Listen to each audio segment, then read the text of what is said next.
হরে কৃষ্ণ। সকল ভক্তদেরকে জানে কৃষ্ণের প্রতি শুভেচ্ছা, বিনম্র প্রণাম। আজকে ভাগবতমের অষ্টমতম ভাগবতম ক্লাস দেওয়ার চেষ্টা করছি। 11 এবং 12 নম্বর শ্লোক থেকে অনুবাদ তাৎপর্য সংক্ষিপ্তভাবে বিশ্লেষণ করার চেষ্টা করছি। সকলে কৃপা আশীর্বাদ করবেন। হরে কৃষ্ণ। ওম অজ্ঞানং তিমিরান্ধস্য জ্ঞানং জ্ঞানশলাকয়া চক্ষুরুন্মীলিतं येन তস্मै শ্রী গুরুবে নমঃ। শ্রী চৈতন্য মনোভীষ্টং স্থাপিतं येन ভূতলে স্বয়ং রূপ কদা মह्यं দদাতি স্বপদান্তিকम्। বন্দেহং শ্রীগুরু শ্রীযুতপদকমলম শ্রীগুরূन् বৈষ্ণবাংশ শ্রীরূপং সাগ্রজাतं সহগণ রঘুনাথं বিतं तं সজ্জীবম সাদ্বৈतं সাবধূतं পরিজনসহিतं কৃষ্ণ চৈতন্য দেবং শ্রী রাধা কৃষ্ণ পাদান সহগণ ললিতা শ্রী বিশাখান্বিতং স। হে কৃষ্ণ করুণা সিন্ধু দীনবন্ধু জগৎপতে গোপেশ গোপিকা কান্ত রাধাকান্ত নমস্তুতে। তপ্ত কাঞ্চন গৌরাঙ্গী রাধে বৃন্দাবনেশ্বরী বিশ্বভানুসুতে দেবী প্রণমামি হরিপ্রিয়ে। বাঞ্ছকল্পতরুভ্যশ্চ কৃপা সিন্ধুভ্যেব চ পতিতানাং পাবনেভ্যো বৈষ্ণবেভ্যো নমো নমঃ। নারায়ণং নমস্কৃত্যং নরং চৈব নরোত্তমং দেবীং সরস্বতী ব্যাসং ততো জয়মুদীরয়ে। নষ্টপ্রায়েষু অবদ্রেষু নিত্যং ভাগবত সেবায় ভগবতী উত্তম শ্লোকে ভক্তির্ভবতি নষ্টকে। মুখং করতে বাচালং পঙ্গুং লঙ্ঘয়তে গিরিম যৎকৃপাতমহং বন্দে শ্রীগুরু দীনতাদীনম। শ্রী চৈতন্য ঈশ্বরং পরমানন্দ মাধবং। কৃষ্ণায় বাসুদেবায় দেবকী নন্দনায় চ নন্দগোপকুমারায় গোবিন্দায় নমো নমঃ।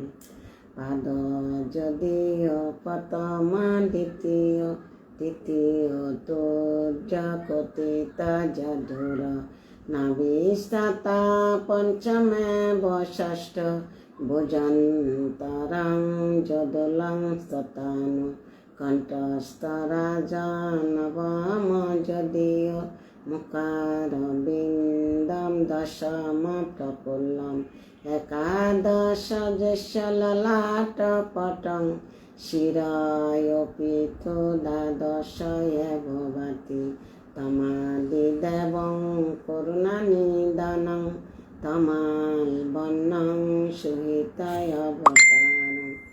অপার সংসার সমুদ্র সেতু ভজামহে ভাগবত স্বরূপম। হরে কৃষ্ণ। সর্বপ্রথমে আমার পরমারাধ্য গুরু মহারাজ জগৎগুরু শিলা প্রভুপাদ পূর্বতম আচার্যদের চরণ কমলে প্রণতি জ্ঞাপন করছি। তার সঙ্গে উপস্থিত ভক্তবৃন্দের চরণ কমলে জানাই বৈষ্ণবীয় প্রণাম। বাঞ্ছা কল্পতরুভ্যশ্চ কৃপা সিন্ধুভ্যেব চ পতিতানাং পাবনেভ্যো বৈষ্ণবেভ্যো নমো নমঃ। হরে কৃষ্ণ। পুণ্যশ্রী জানবা দেবী দাসী অসংখ্য ধন্যবাদ জয়েন করার জন্য। শিমুল বসাক। হরে কৃষ্ণ। অসংখ্য ধন্যবাদ সবাইকে জয়েন করার জন্য। হরে কৃষ্ণ। আজকে ভাগবতমের অষ্টমতম পর্ব। এই অষ্টমতম পর্বতে শ্লোক নাম্বার হচ্ছে 11-12। আজকে 2টা শ্লোক যদি টাইম হয় আরেক মানে 3 নম্বর বা 13 নম্বর শ্লোক পড়ার চেষ্টা করব। আগে 2টা অনুবাদ তাৎপর্য বিশ্লেষণ করার চেষ্টা করব। হরে কৃষ্ণ। ওম নমঃ ভগবতে বাসুদেবায়। ওম নমঃ ভগবতে বাসুদেবায়। ওম নমঃ ভগবতে বাসুদেবায়। স্বরূপ ব্রাহ্মণ। হরে কৃষ্ণ। জয়েন করার জন্য অসংখ্য ধন্যবাদ। আমরা আগে 1 থেকে 10 নম্বর শ্লোকে আমরা অনেক কিছু পেয়েছি, অনেক কোয়েশ্চেন আনসার বলছি। হরে কৃষ্ণ, স্বরূপ ব্রাহ্মণ, হরে কৃষ্ণ। তো এখানে ব্যাসদেব কিভাবে ভাগবত রচনা করছেন 6টি প্রশ্নের উত্তর আছে, এবং শুকদেব গোস্বামী কোথায় ভাগবতম কথা শ্রবণ করাইছিল, কাকে করাইছিল, এবং সুত গোস্বামী কার থেকে শ্রবণ করেছিলেন, পরীক্ষিত মহারাজ কোথায় অভিশপ্ত হয়েছিলেন, কে অভিশাপ দিয়েছিলেন, কতদিন ভাগবত কথা শ্রবণ করেছিলেন। তো অনেক কিছু 10 নম্বর শ্লোক পর্যন্ত বলা হয়েছে। এবং মুনি ঋষিরা কলিযুগের পাইয়েন অল্প আয়েষু সভ্যকল অস্মিন যোগে জনাহ মন্দ সুমন্দ মন্তায় মন্দ ভাগ্যই উপদ্রুত। এ কলিযুগের মানুষের ভবিষ্যৎবাণী করে গেছে, কি বলে গেছে, এ কলিযুগের মানুষের প্রায় সকলে অল্প আয়ু, তারা কলহ প্রিয়, মন্দগতি, ভাগ্যহীন, নিরন্তর রোগাদির দ্বারা উপদ্রুত হবে। এখন আজকে কি শুরু হবে, মানে শাস্ত্রের মধ্যে বহুবিধ শাস্ত্র রচনা করেছেন। শাস্ত্রে নানা রকমের কর্তব্য কর্মের নির্দেশ দেওয়া হয়েছে, তা বহু বছর ধরে বিবেকক্রমে কিভাবে কাজ করলে জানতে পারবে সে বিষয়ে। আত্মা জড় পদার্থ সম্পূর্ণরূপে ভিন্ন। তো অনেক কিছু আলোচনা আছে শ্লোকে, 11 নম্বর শ্লোকে, যে ঘোষ, হরে কৃষ্ণ। তো অনেক কিছু আলোচনা আছে, আমরা শ্লোক শুরু করি। হরে কৃষ্ণ। বুরানি বুরি কর্মাণি শ্রোতব্যানি বিভাগস অত্র সাধু অত্র যৎ সারম সমিদ্য মনীষা বুহি ভদ্রায় ভূতানাম যেন আত্মা সুপ্রসিদ্ধতি। বুরিনি বহুবিধ,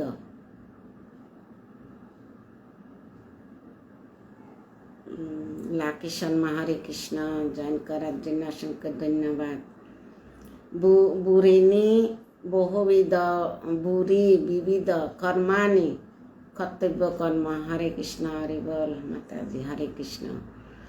কর্মানি কর্তব্য কর্ম, শ্রোতব্যানি শ্রবণযোগ, বিভাগস বিভিন্ন বিভাগক্রমে, অতহে তাই, সাধ্য এ সাধু, অত্র এতাদৃশ্য, যৎ যা, সারম সমৃদ্ধতা বাছাই করে সংগৃহীত হয়েছে, মনীষা তীক্ষ্ণ বুদ্ধির দ্বারা, বুহি দয়া করে আমাদের বলুন, ভদ্রায় মঙ্গলের জন্য, ভূতানাম সমস্ত জীবের, যেন যার দ্বারা আত্মা সুপ্রসিদ্ধতি সম্পূর্ণরূপে তৃপ্ত হয়।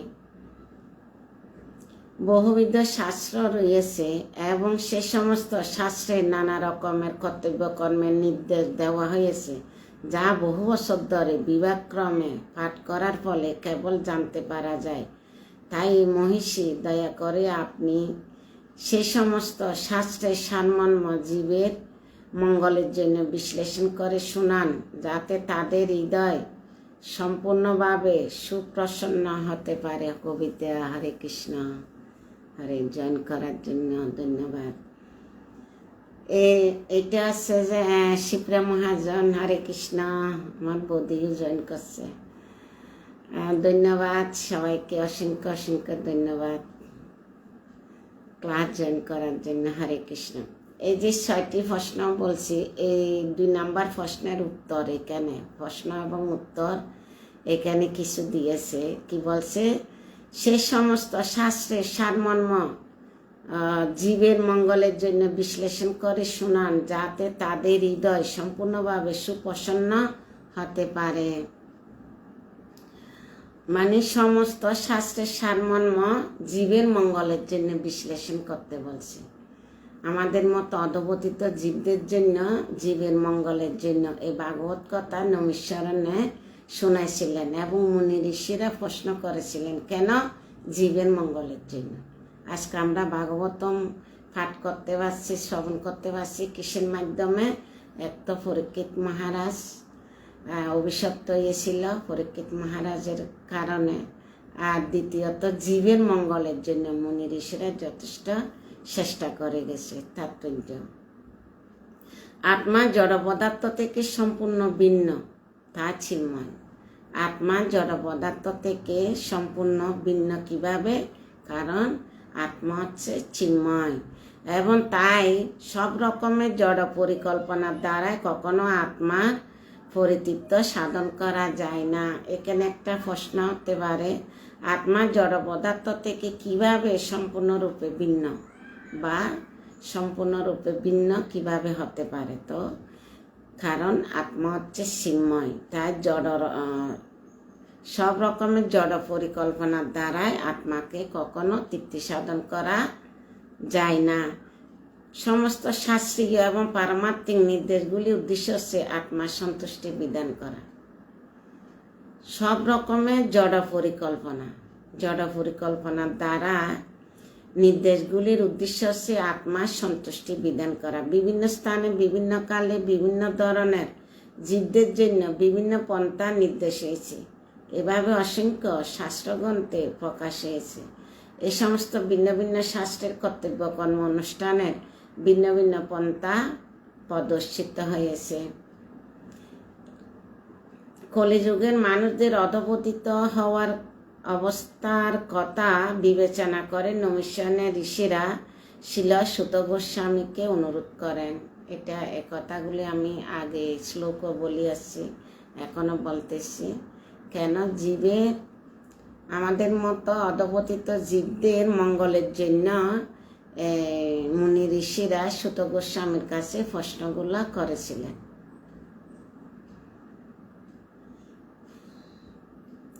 কেননা এই যুগের অধঃপতিত জীবদের পক্ষে বর্ণ এবং আশ্রম ধর্ম অবলম্বন পূর্বক সমস্ত শাস্ত্রের শিক্ষা হৃদয়ঙ্গম করে পরম পুরুষত্ব সাধন করা সম্ভব হবে না।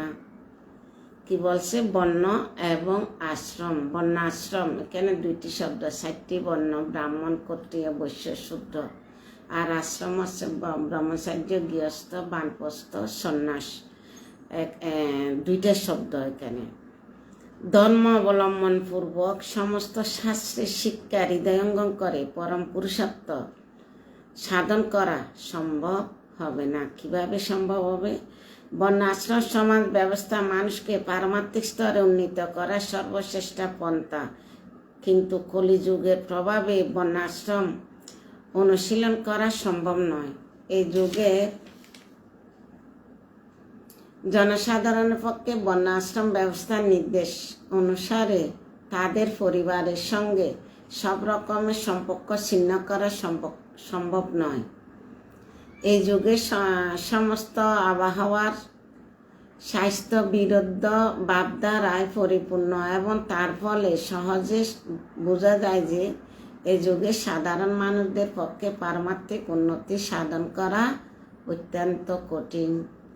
একটু একটু ভক্তি করলে পারমার্থিক উন্নতি সাধন করা যাবে না। গভীরভাবে শ্রদ্ধার সহিত ভাগবত কথা শ্রদ্ধার সহিত শুনতে হবে। জপ করতে তো মনে এদিক সেদিক চলে যায়, তারও মনকে জবের ধ্যান দিয়ে বসাতে হবে। গভীর শ্রদ্ধার সহিত জপ করতে হবে। গীতা ভাগবতম গভীর শ্রদ্ধার সহিত পাঠ করতে হবে, শ্রবণ করতে হবে।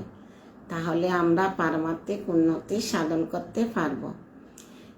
ঋষিরা যে কেন এই বিষয়ে সুত গোস্বামীকে প্রশ্ন করেছিলেন তা পরবর্তী শ্লোকগুলিতে বিশ্লেষণ করা হবে। কেন গোস্বামীরা প্রশ্ন কেন করেছিলেন তা পরবর্তী শ্লোকে বিশ্লেষণ করা হবে। হরে কৃষ্ণ। এখন 11 নম্বর গেছে, শেষ করছি। এখন 12 নম্বর শ্লোক।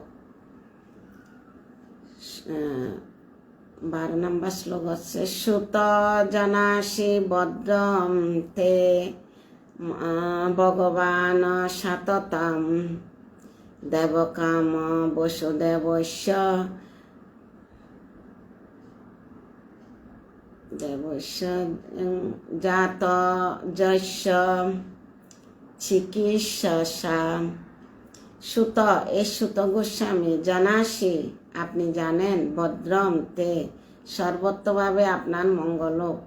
ভগবান পরমেশ্বর ভগবান সততম শুদ্ধ ভক্তদের প্রতি রক্ষাকর্তা দেবকম দেবকীর গর্ভে বসুদেবস্য বসুদেবের দ্বারা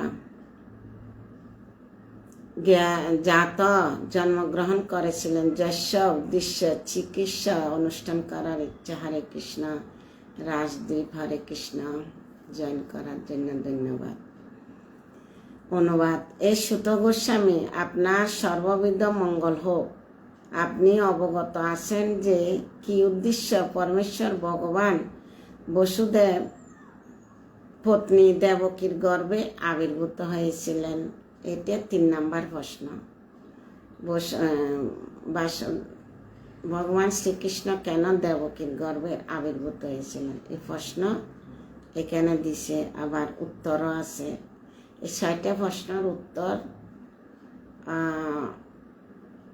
12 স্কন্দ 18,000 শ্লোক 18টা ভাগবতম 375 অধ্যায় সবগুলাতে কিছু না কিছু আছে, কোয়েশ্চেন আছে, আনসার আছে, পুরো দেয় নাই, একটু একটু হলো আছে। সুত গোস্বামী আপনার সর্ববিধ মঙ্গল হোক। আপনি অবগত আছেন যে কি উদ্দেশ্য পরমেশ্বর ভগবান বসুদেব পত্নী দেবকীর গর্ভে আবির্ভূত হয়েছিলেন। ভগবান কেন আবির্ভূত হয়েছিলেন? যদা যদা ই ধর্মস্য গ্লানির্ভবতি ভারত অদ্ভুতানাম অধর্মস্য তদাত্মানম সৃজাম্যহম পরিত্রাণায় সাধনং বিনাশায় দুষ্কৃতম ধর্ম সংস্থাপনাতায় সম্ভবামি যুগে যুগে। এই ভারত যখন ধর্মের অধপতন হয় এবং অধর্মের অদ্ভুতান হয়, তখন আমি নিজেকে প্রকাশ করে অবতীর্ণ হই। কেন হই? সাধুদের পরিত্রাণ করার জন্য, দুষ্কৃতিকারীদের দমন করার জন্য এবং ধর্ম সংস্থাপনের জন্য যুগে যুগে অবতীর্ণ হয়। এখন ঋষিরা সুত গোস্বামীর কাছে এই প্রশ্নগুলো করেছিলেন। ভগবান হচ্ছেন যিনি সমগ্র ঐশ্বর্য, সমগ্র বীর্য, সমগ্র যশ, সমগ্র শ্রী এবং সমগ্র জ্ঞান, সমগ্র বৈরাগ্য পূর্ণ অধীশ্বর। তিনি 6টি গুণের অধীশ্বর। তিনি তার শুদ্ধ ভক্তদের রক্ষা করেন। ভগবান যদিও সকলের প্রতি সমদৃষ্টি সম্পন্ন, তবু তিনি তার ভক্তের প্রতি বিশেষভাবে অনুরক্ত। অনুরক্ত মানে আসক্ত।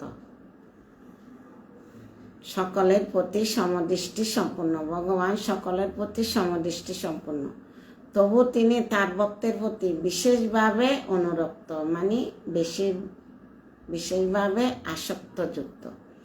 সৎ কথাটি অর্থ হচ্ছে পরম সত্য।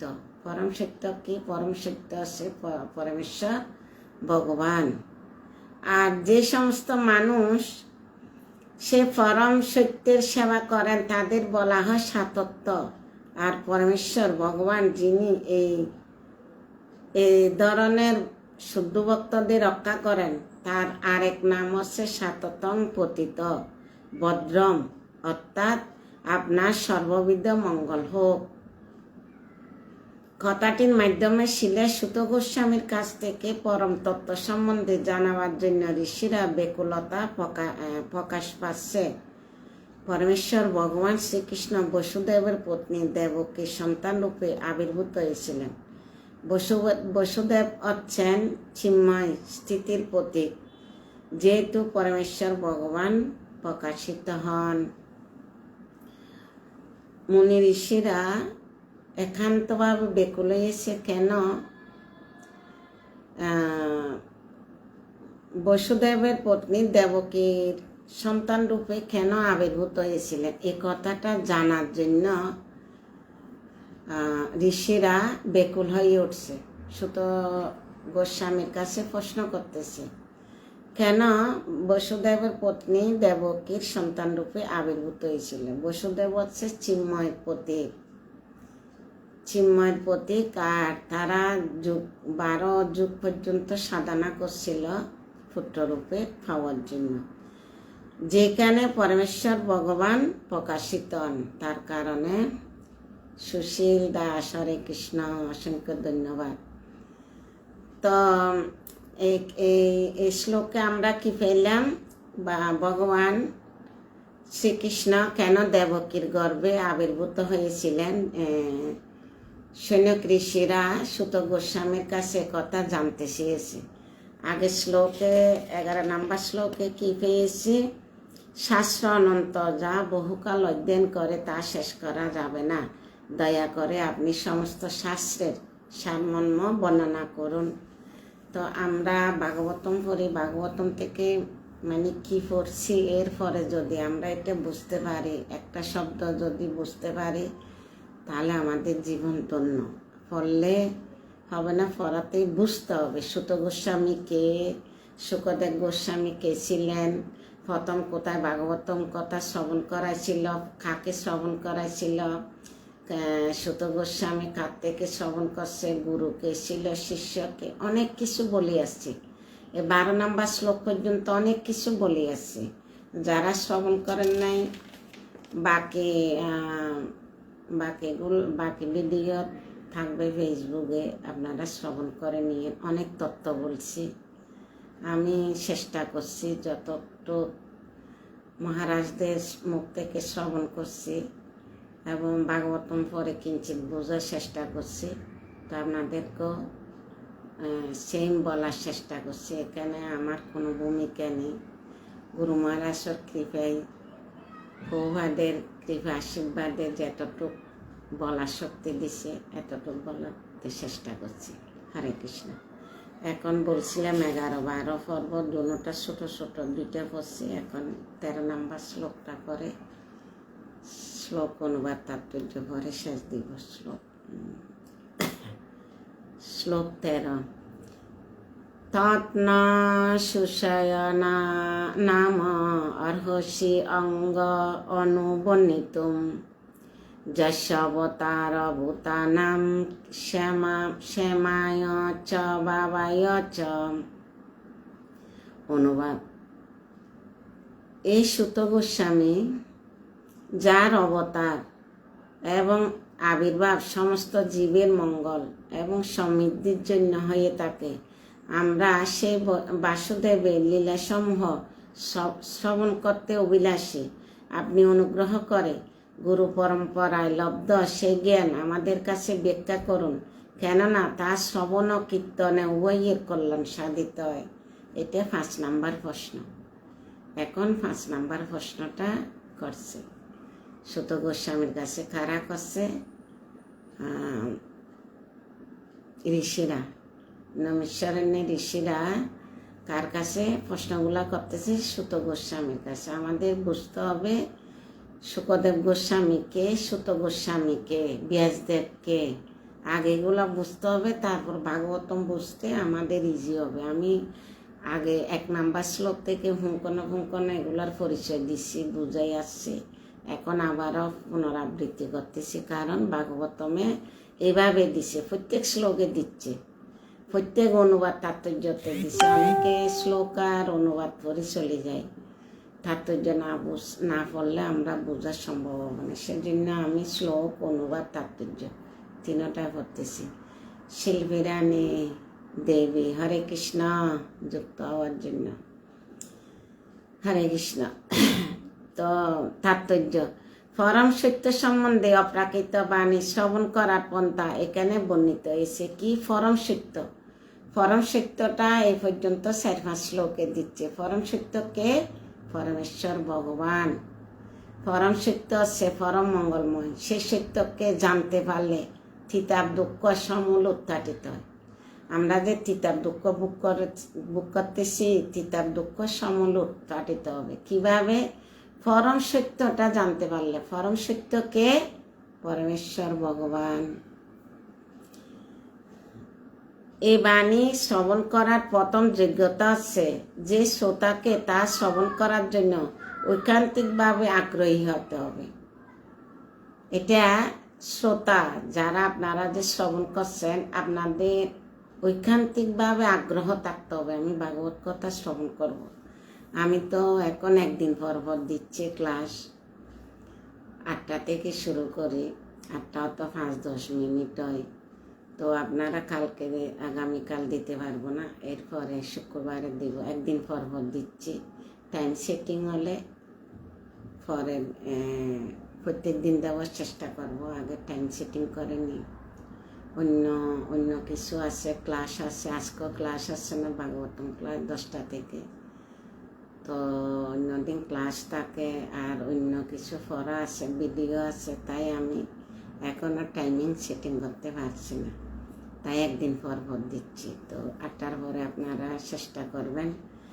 এখানে ভাগবতমে কি বলছে যে শ্রোতাকে তা শ্রবণ করার জন্য ঐকান্তিকভাবে আগ্রহী হতে হবে। আপনাদের আগ্রহী আছে বলে তো আপনারা এই টাইমে ক্লাস দিয়ে, তাই আপনারা ফেসবুক খুলে দেখছেন বলে পেয়েছেন। তো এটা আমার আর আপনার কথা নয়, এটা হচ্ছে ভগবানের কথা এবং ভগবানের শুদ্ধ ভক্তদের লীলা কাহিনী। শ্রবণ করার জন্য ঐকান্তিকভাবে আগ্রহী হতে হবে শ্রোতাকে, আর তার বক্তাকে পূর্বতন আচার্যদের পরম্পরায় যুক্ত হতে হবে এবং যিনি পাঠ করবেন বক্তা গুরু পরম্পরা দ্বারা যুক্ত থাকতে হবে। যে সমস্ত মানুষ জড় বিষয়ের প্রতি আসক্ত তাদের পক্ষে পরম তত্ত্ব সম্বন্ধনীয় এই চিন্ময় বাণী হৃদয়ঙ্গম করা সম্ভব নয়। অনেকে বলে না আমরা ভাগবতম পড়ি, গীতা পড়ি, চৈতন্য চরিতামৃত পড়ি, কিছু মনে রাখতে পারি না। কিন্তু এখানে কি বলছে, যে সমস্ত মানুষ জড় বিষয়ের প্রতি আসক্ত, আমরা বিষয়ের প্রতি আসক্ত থাকার কারণে তাই আমাদের হৃদয়ের ভগবত ভক্তি প্রবেশ করতেছে না। হৃদয়ে মনে করেন একটা ডেকচিতে যদি জল নেই, ডেকচিটা যদি ভালো থাকে তাহলে জলগুলো থাকবে, যদি শীঘ্র থাকে তাহলে জলগুলো পড়ে যাবে। তদ্রূপ আমাদের হৃদয়ে যদি ফুটা থাকে তাহলে ভগবত ভক্তি আমাদের হৃদয়ে কোনোদিন প্রবেশ করবে না এবং প্রবেশ করে আবার বেরিয়ে যাবে। সেজন্য আমাদের শ্রদ্ধা ভক্তি থাকতে হবে। শ্রদ্ধা ভক্তি ভগবানকে ভালোবাসতে শিখতে হবে।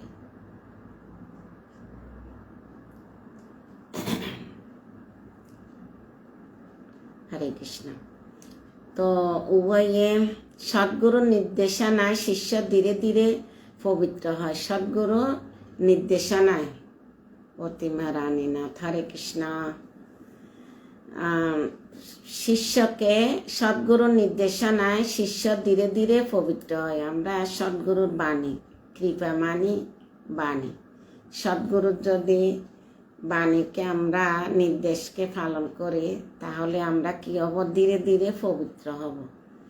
তাই শ্রদ্ধা অবনত চিত্তে গুরু শিষ্য পরম্পরা দ্বারায় প্রভাবিত পরম তত্ত্বজ্ঞান শ্রবণ করাই হচ্ছে চিন্ময় জ্ঞান লাভের পন্থা।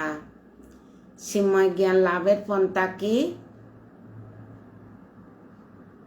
চিন্ময় জ্ঞান লাভের পন্থা হচ্ছে গুরু পরম্পরা দ্বারায় শিষ্য প্রভাবিত পরম তত্ত্বজ্ঞান শ্রবণ করাই হচ্ছে চিন্ময় জ্ঞান লাভের পন্থা। সুত গোস্বামী এবং নমীশ্বরণের ঋষিরা উভয়ের ক্ষেত্রে এই যজ্ঞগুলি যথাযথভাবে প্রকাশ পেয়েছে। উভয়ে তারা যথাযথভাবে প্রকাশ পেয়েছে, কেননা শিলা সুত গোস্বামী শিলা ব্যাসদেবের দ্বারাই এই জ্ঞান লাভ করেছিলেন। শিলা সুত গোস্বামী, হরে কৃষ্ণ, প্রতিমা রানী, হরে কৃষ্ণ। সুত গোস্বামী ভাগবত কথা ব্যাসদেব থেকে কিভাবে শ্রবণ করেছিলেন? ব্যাসদেব যখন শুকদেব গোস্বামীকে ভাগবত কথা শ্রবণ করাচ্ছেন তখন সুত গোস্বামী ফাঁসে ছিলেন। তো শ্রবণ এবং প্রশ্নের উৎকণ্ঠা দেখে ব্যাসদেব বললেন, এ সুত, আমি যত ভাগবত জ্ঞান অর্জন করেছি আমি তোমাকে অর্পণ করলাম। কেন অর্পণ করছে? শ্রদ্ধা এবং উৎকণ্ঠা দেখে আনন্দে ভগবত ভক্তি কি করছে? প্রদান করছে। কাকে? সুত গোস্বামীকে। তাই বলছে শিলা ব্যাসদেবের দ্বারা এই জ্ঞান লাভ করেছিলেন এবং নৈমিষারণ্যের ঋষিরা সকলে ছিলেন এই পরম তত্ত্বজ্ঞান লাভের ঐকান্তিকভাবে প্রয়াসী ছিলেন। এইভাবে পরমেশ্বর ভগবান শ্রীকৃষ্ণের অলৌকিক লীলাবিলাস, তার জন্ম, আবির্ভাব এবং অপ্রকট, তার রূপ, তার নাম ইত্যাদি সমন্বিত এই অপ্রাকৃত বিষয় অনায়াসে হৃদয়ঙ্গম করার যোগ্যতা তারা অর্জন করেছিলেন। কারা? নৈমিষারণ্যের ঋষিরা। এই ধরনের আলোচনা সমস্ত মানুষকে পারমার্থিক তত্ত্বজ্ঞানের পথে অগ্রসর হতে সাহায্য করে। কি ধরনের?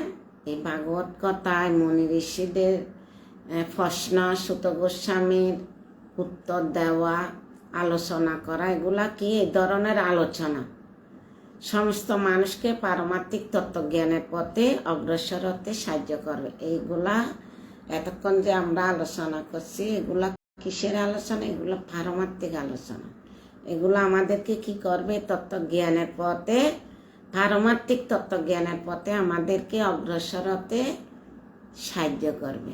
আমরা শ্রদ্ধা ভক্তি কোথায় থেকে আসবে? যতক্ষণ আমরা ভাগবত কথা শ্রবণ করব, মহাত্মাদের মুখ থেকে, গুরু মহারাজের ক্লাস শ্রবণ করব, যতগুলি মহারাজারা প্রবচন দেয়, আমরা টাইম করে রান্না করতে বা প্রসাদ খেতে বসলে এই ধরনের টাইম বাইর করে করে আমরা যদি এগুলো শ্রবণ করি, তাহলে ওনাদের কৃপা আমাদের মধ্যে আসবে।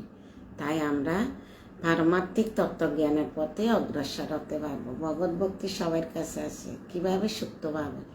জাগ্রত কিভাবে হবে? ভক্ত সঙ্গের মাধ্যমে। হয়তো এখন লাইভে সংঘর্ষে, অবশ্যই সংঘর্ষে। কেন? আপনি ভাগবত কথা শ্রবণ করছেন। তো হরে কৃষ্ণ। আজকে 11, 12, 13 তিনটে শ্লোক অনুবাদ, তাৎপর্য, শ্লোক বিশ্লেষণ করলাম, চেষ্টা করছি আপনাদের কৃপা আশীর্বাদ নিয়ে। আপনাদের কৃপা আশীর্বাদ না হলে, চরণধুলো না হলে আমি কোনোদিন ব্যাসাসনের বসা, ভাগবতম কোলা পড়া, এগুলো আমার দ্বারা সম্ভব না। তো আজকে পর্যন্ত আপনাদের কৃপা আশীর্বাদ নিয়ে এতটুকু আছে। কালকের কথা আমি জানি না, ভগবানই জানে, গুরু মহারাজ জানে। তো এতটুকু শেষ করলাম। হরে কৃষ্ণ। একদিন পর্বত দিচ্ছি, কালকে দিব না, পরশু দিন অবশ্যই চেষ্টা করব। আপনারা 8টার পরে যুক্ত হওয়ার জন্য চেষ্টা করবেন। খুলে দেখবেন জয়েন ক্লাস হচ্ছে না হচ্ছে। তো সবাইকে অসংখ্য ধন্যবাদ এতক্ষণ সাথে থাকার জন্য। ভাগবতম গ্রন্থরাজ কে জয়, শিলা প্রভুপাদ কে জয়, শিলা গুরু মহারাজ কে জয়, অনন্ত কোটি বৈষ্ণববৃন্দ কে জয়, নিতাই গো সীতানাথ প্রেমানন্দে হরি হরি বল। যারা যুক্ত এসছেন তাদেরকে গুরু মহারাজের কৃপা বর্ষিত। হরে কৃষ্ণ। ঠিক আছে, সবাই ভালো থাকেন, সুস্থ থাকেন। হরে কৃষ্ণ। Good night. ভাগবতম ক্লাসে যাব একটু পরে।